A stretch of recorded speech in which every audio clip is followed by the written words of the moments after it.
आपण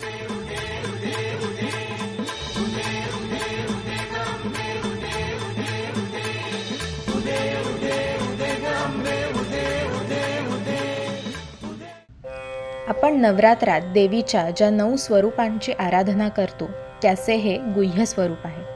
नवदुर्गा ही वास्तवात स्त्रीच्या आयुष्यातील 9 अवस्था आहेत आणि ती या 9 अवस्थांमध्ये वंदनीय आणि पूजनीय आहे.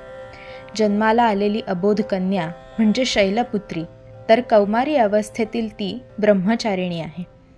विवाहपूर्व अवस्थेत चंद्राप्रमाणे निर्मल असणारी म्हणून चंद्रघंटा, नवीन जीवाला जन्म देण्यासाठी गर्भधारण करणारी ती कुष्मांडा स्वरूप आहे.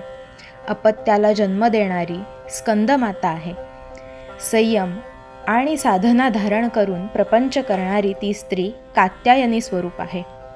केवळ संकल्पाच्या बळावर आपल्या पतीचे अपमृत्यूपासून रक्षण करणारी ती कालरात्री आहे. तर संपूर्ण कुटुंबाचे कल्याण करणारी ती महागौरी आहे. मृत्योपरांत स्वर्गाला जाण्यापूर्वी आपल्या अपत्यांना सिद्धी अर्थात सर्व लौकिक सुख प्रदान व्हावीत म्हणून आशीर्वाद देणारी ती स्त्री सिद्धिदात्री आहे.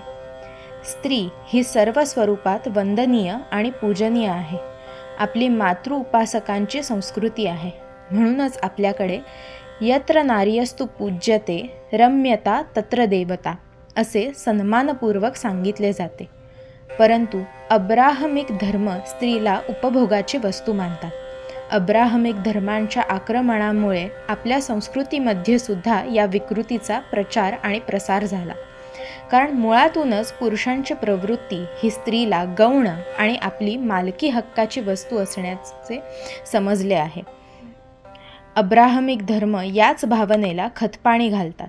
हिंदू धर्म स्त्रीला उच्च दर्जा देतो आणि पुरुषाला तिच्या उपासनेला आदर करण्याला प्रेरित करतो. अहंकारी आणि निर्बुद्ध पुरुषांना अब्राहमिक धर्माचे तत्त्वज्ञान अधिक आवडण्याचे कारण हेच आहे.